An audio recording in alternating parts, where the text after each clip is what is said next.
No, well, thanks for coming on, David. I know you Sure. have a lot going on, getting pulled a lot of different ways, but there's a lot that I wanted to discuss with you. All right.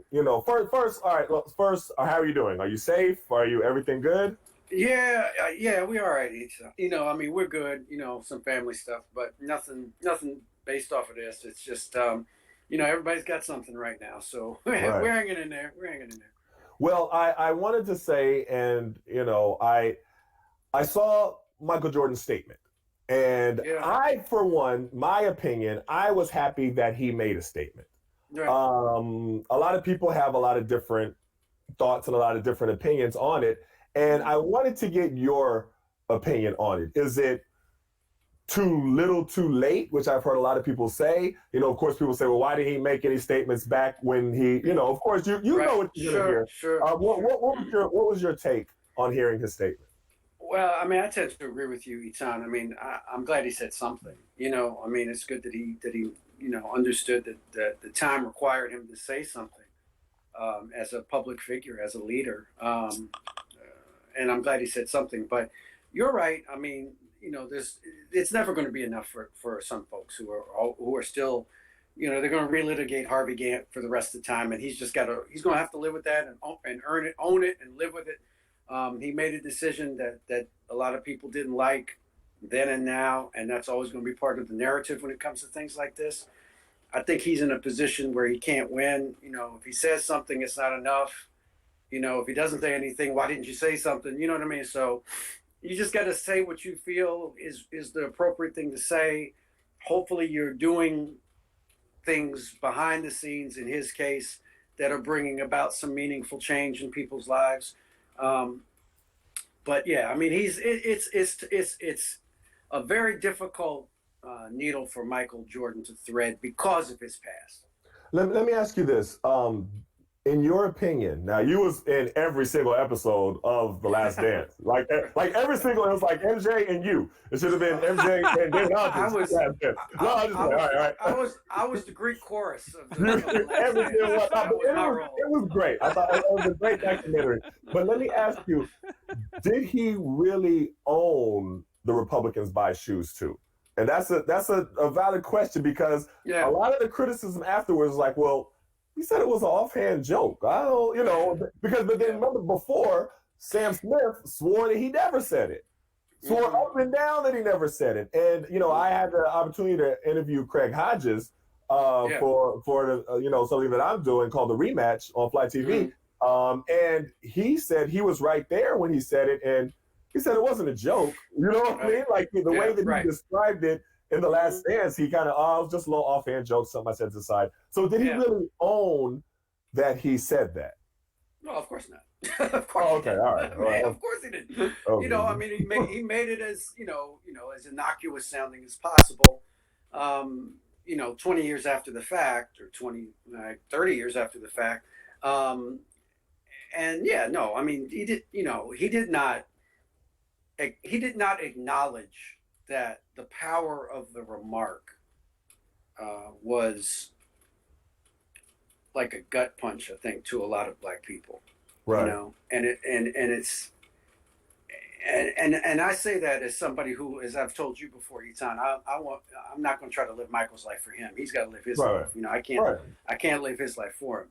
But when you say things like that, it has an effect on people. And Mm-hmm. so, did he own it in the Last Dance? I mean, not the way I would hope he would have. But again, I can't. I had enough trouble living my own life, much less his. So he's got to reconcile that particular statement and that particular um, uh, decision he made to not endorse. He's got to live with that, and that's why again, there's repercussions for that, like we talked about before. When you make a statement about the killing in Minnesota, some people are just not going to buy it because of things that you've said or done or not done in the past. Well, again, I was happy that he did say it this Me time. too. I Me was, too. and Yeah. but I do keep going back to Craig Hodges and him talking about it, and it's not just like he was trying to say, I'm trying to spend your money for you.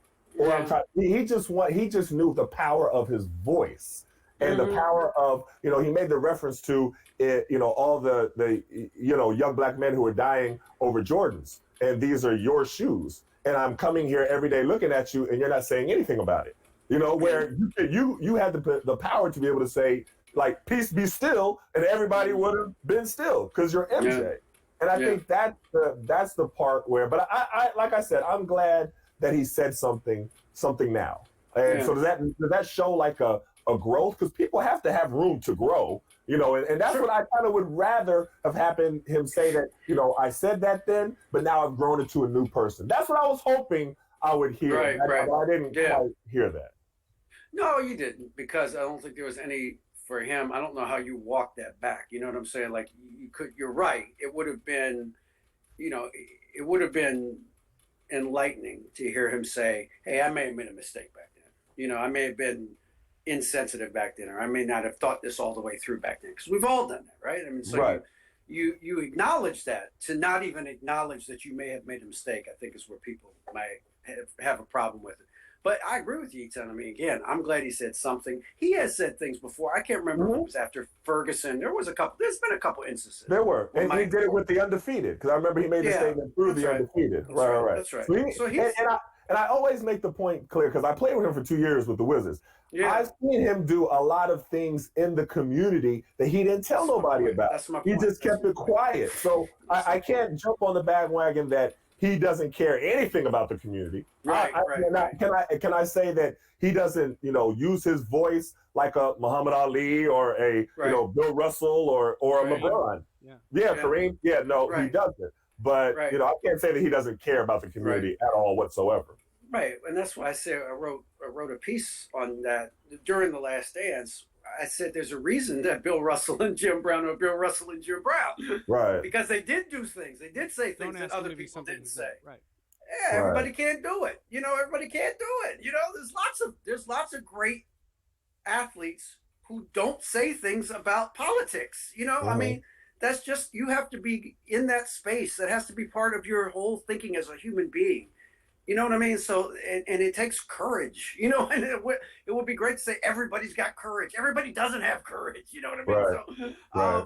you have to say that with certain understanding of what it's going to mean for you in terms of this is, how I'm going to be stereotyped. This is how I'm going to be dismissed. This is how I'm going to be marginalized. All of those things. And that's not a comfortable space for a lot of people to be in. Right. I mean, I know a lot of guys that played with Bill Russell. They're down people. They believe in the cause and all those sort of things. They didn't do what Bill did. They didn't say Right. what Bill said. You know what I Right. mean? So that doesn't mean they're bad people. It just means that they're just not comfortable doing that. So that's why I can't. Again, to your point, I can't get on Michael for never saying, never doing, because I know he's done things, and I tend to believe also, Etan, and in the notion that you don't do good works for the attention. You just do good works. You know what I mean? Like, Right. I don't. It's like Curb Your Enthusiasm when he wanted to make the donation anonymously.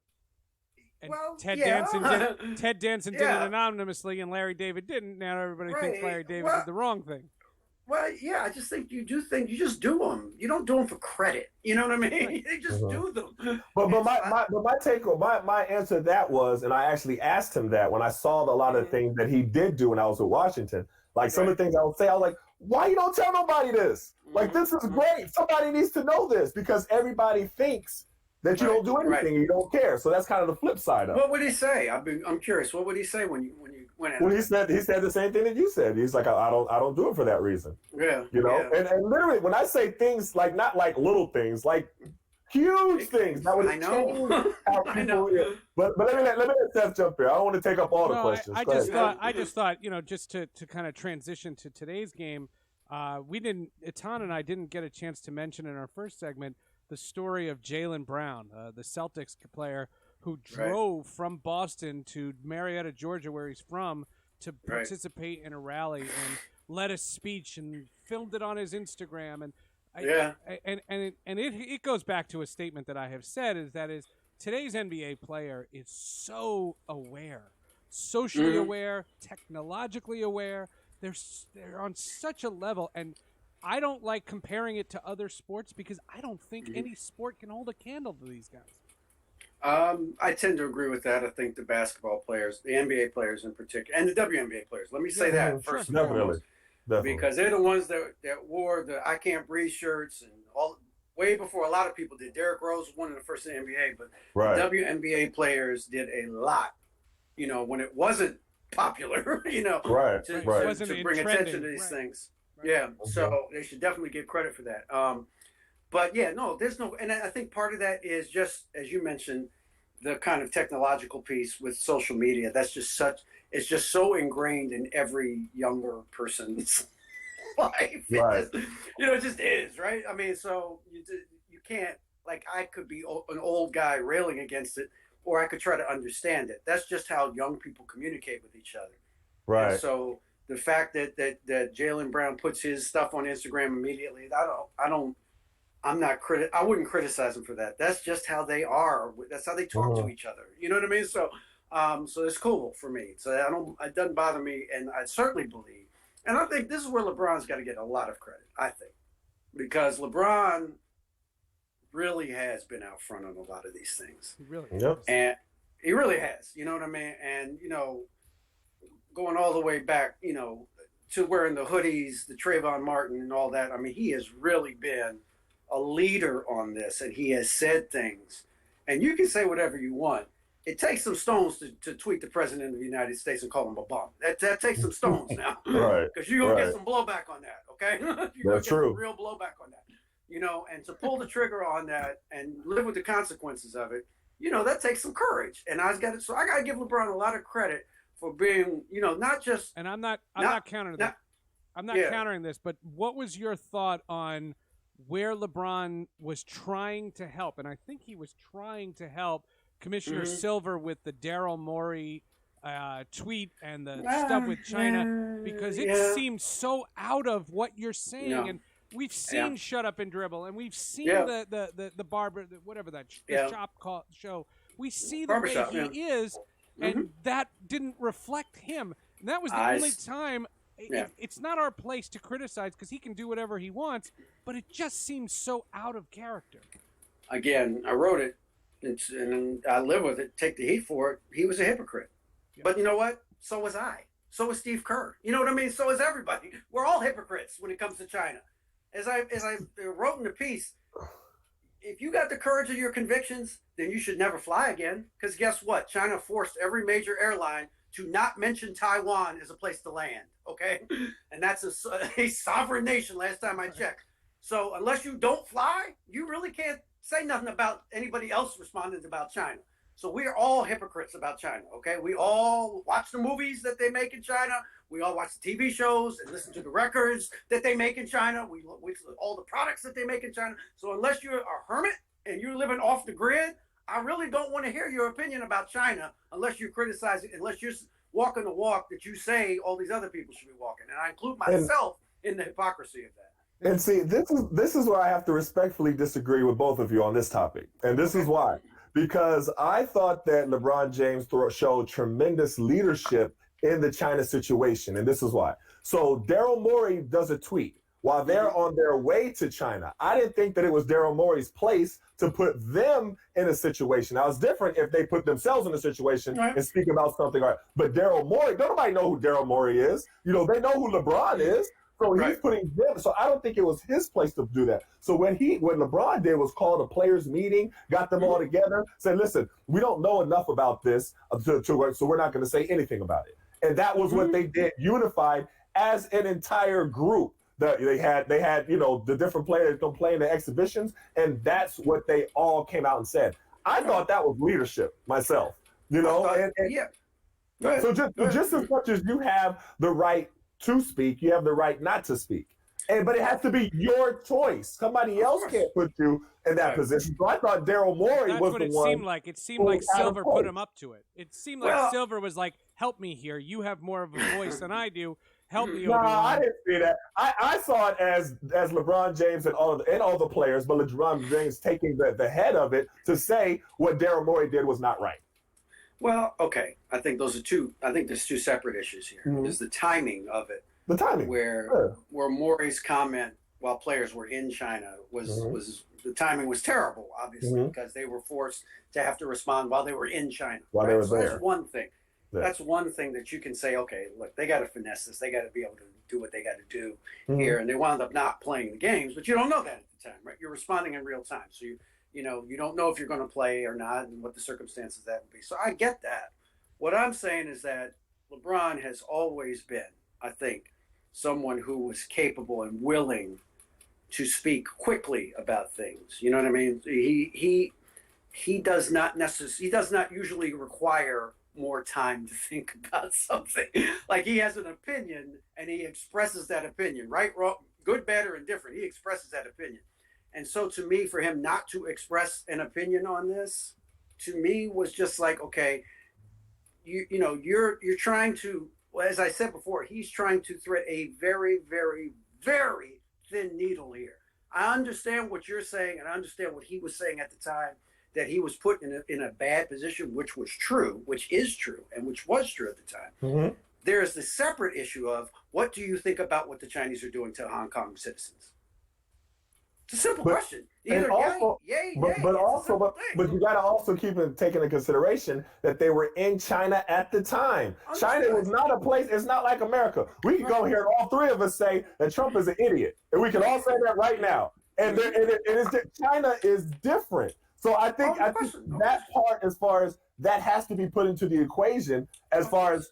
as he Of and the course. other players were there. So they land there, and Understood. then there's just Understood. this big firestorm, and they're Right. anti-American everything because of what Daryl Morey did. Right. So Understood. that was a little bit more. I think that situation was a little bit different. Okay. Now I do think there's room for criticism because I Mhm. think that we could criticize LeBron when he didn't speak out about Tamir Rice. Now that I could criticize because he was in Cleveland, he's right there. Jameer Rice went, and then he elected not to say anything. So that part, Right. and I think there's room for criticism with everybody. But I Sure. think for China, I do think that was a different It's situation. nuanced for sure. It's nuanced Yeah. for sure, Etan. But I think again, there's been some time that's gone by since then, and he has not. I agree. So Let me ask you. he's back on. Yeah, Friends. he's back on it, right? Let me ask you this, and I wanted to ask, and this was what Seth actually brought up. So I don't want to hijack his question, but this is what we talked about earlier before you came on. Okay, so what is your take on all of the different organizations now speaking out? Because you have Netflix, you have HBO, you have Stars, you have I just tweeted The something out Ottawa with the Senators, the yeah, the New Jersey Devils. everybody, right? So what it is just what seems is so your take on it? contrived. Yeah. It's the exact same reaction I had when everybody all of a sudden discovered Donald Sterling was a terrible racist. Like, oh, really? I'm shocked. Yeah, right. It's like right. Atlantic Casablanca. I'm shocked the gambling's going on in this establishment, right? Right.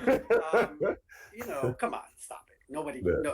nobody believes the NFL all of a sudden has gotten religion on the subject of police brutality. I mean, I seem to remember somebody taking a knee in a non-violent protest against police brutality who got drummed out of the league, okay, and got called a son of a bitch by the president of the United States. So you tell me which side you think the NFL's really on. Come on, stop it.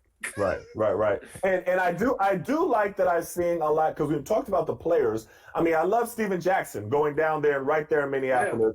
Enes Kanter in Boston. We have the Ball brothers. We had so many players all around the country, and I love the fact that players are standing up. But I don't. Sometimes statements can just seem so manufactured. I would rather if you saw the CEOs of companies make an actual verbalize how they feel about it and tweet that out. You know what I mean? Then make a written statement. Exactly.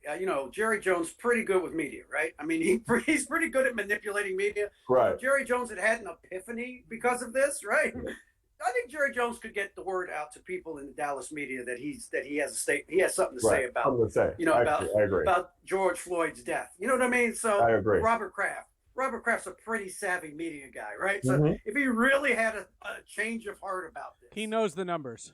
he knows how to get in touch with people, right? So that's what I'm saying. Like, come on, nobody's buying this. I agree. I don't think anybody that's really paying attention is buying this. I agree. This but is is kind anybody of PR keeping track of teams that aren't doing it? Like, again, it's all. If the Green Bay Packers don't write something, am I gonna? Oh, wait a minute. Right. Black mark to them. Like strongly worded letter to the Packers. Yeah, no. I mean, I don't know. again, it's what you do. It's not what you say. It's what you've Right. done to Colin Kaepernick since 2016. I don't really care what you say about it. If you're so gung ho about it, somebody sign Colin Kaepernick. Then go ahead. That's a good point. That's a good point. That would show me you've changed. That would show Right. real change. Somebody Right. sign Colin Kaepernick, and then you can make the case that there's been change in the NFL's thinking. That's good. Well, again, one last question. I appreciate you taking the time with us because I'm sure your phone is ringing off the hook with a lot of stuff. NBA, they're looking to come back. They're looking to go to Orlando. They're going to be with Mickey. They're going to be quarantined. Somehow, I don't know. Help me out. Is that a good idea? Is it going to work? Are we? What are your thoughts? Yeah, I mean, I wrote this Friday in the Athletic that I am very torn about this for a number of reasons, and it's not even that you're throwing a sop to Disney by which is the parent company of ESPN. And we all understand that. I'm fine with that. You want to do a solid for your media partner? Okay, that's fine. Okay, that's business, right? That's fine. I'm not going to lose sleep over the fact that Vegas doesn't get the event. You know what I mean? Like, I don't really care. It doesn't matter to me. But the whole notion, and this is where I'm torn, is that I do genuinely understand for a lot of people that sports is important and that they really do gain catharsis of a sort by watching their favorite team or their favorite player and cheering for them and not having to think about COVID and not having to think about all of these horrible things that are going on in our country right now. I get that. I really do. And I'm not dismissing that. That's important. All I'm saying is that it shouldn't require my enthusiasm for that. You know what I mean? Like why do you feel like I have to be all sports is starting again? Yay. You know what I mean? Like I don't, because there's 100,000 dead people, including a lot of people of color.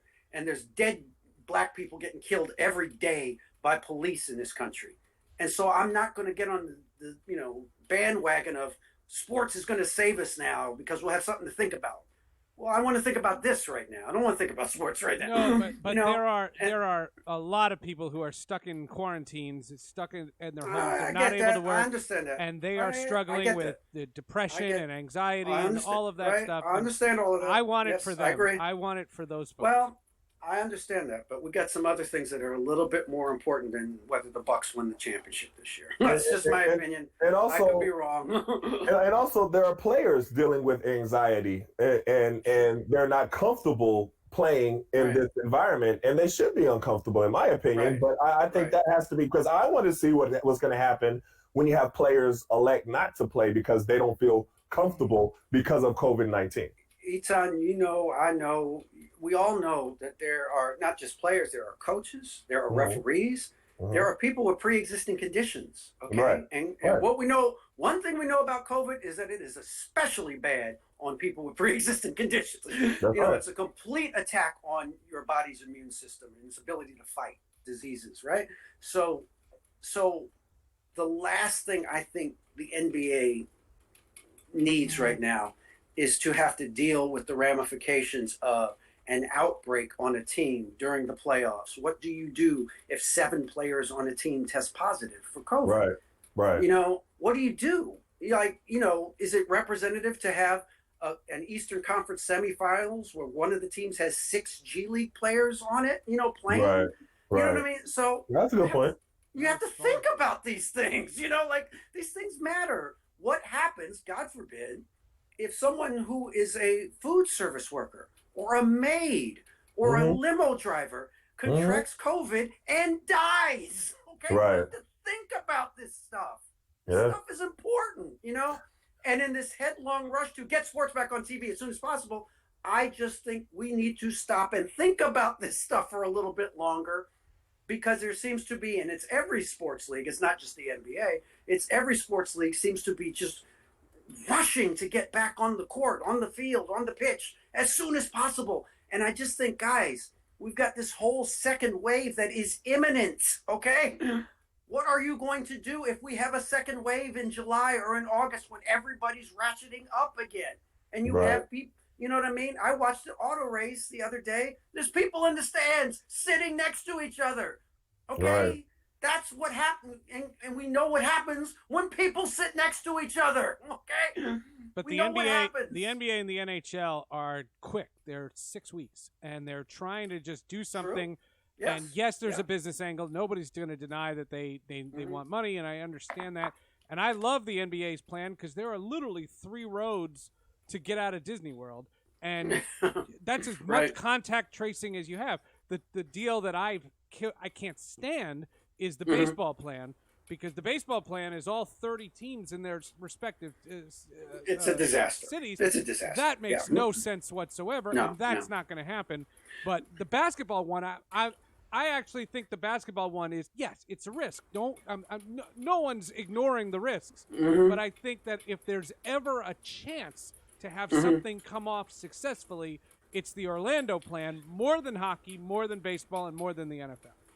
Yeah, I would agree. I think they've put a lot of time. I'm not saying they haven't put any time or thought into this. All I'm saying is that you can't let commerce kind of dictate your decision making. You know what I mean? And I fear, I don't know. I fear that in the NBA's case they are kind of, there's pressure from owners especially, and from players too, don't get me wrong, and from agents. Okay, they're another part of this that want to play, right? They want to play and they want a resolution to the season, which again, I am very sympathetic towards that idea and I understand that. I just hope that they understand that this is not going to be, well, as Dr. Fauci said, the disease tells you when it's safe. Not us, not people. Okay, the disease tells you when it's safe. Okay, I don't think it's safe yet, and so I just worry about, to Etan's point as well, what happens when a star player says, you know what, I don't want to play. I don't feel comfortable playing. Is he going to be vilified for that? Is he going to be criticized for that?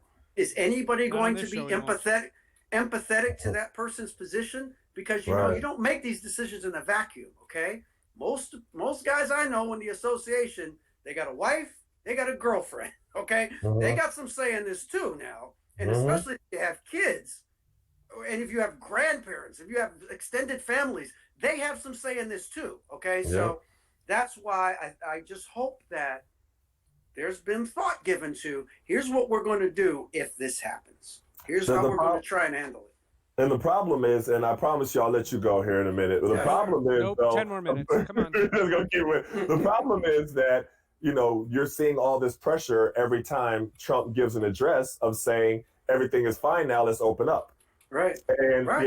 and when you said it shouldn't be done for commerce, but every reason that Yes. the person who occupies the White House right now is saying is for economic reasons. That's So what worries me. just Yeah. following along what's Yeah. coming from the top, and that's the problem. That's what worries me, is that there is this national, and I think again, is it politics, of course, but it's also just Fortune 500 CEOs that want their businesses open again, and they can put an incredible amount of pressure on people, at high levels in sports. They can put a lot of pressure on people to reopen, and and again, I get it, I understand it, but I just hope that there is attention being paid to the science and also to the ramifications of a positive test or tests. There's going to be some. What are you going to do? What are you going to do? It's just a matter of when, not if. Right. Yeah, right. exactly. Well, thanks for coming on the show. Yeah. I appreciate you. You're great. You're so well respected by the players. I will say that. Appreciate You know that. what I mean? Appreciate it. You're No, I respected really appreciate around the it. Thank country, you. but you're so respected around, and that's why you were in every episode of The Last Dance because you're so well respected. Hey, I thanks did for not see coming that on. coming again. I did Of not. course. I, You gotta bring it full circle. I appreciate that, Etan. Thank you for having me, guys. I really do appreciate it. It's a All good right. show. I appreciate it. Thank you very much. Thanks a lot. All right, and stay safe. All right, you too.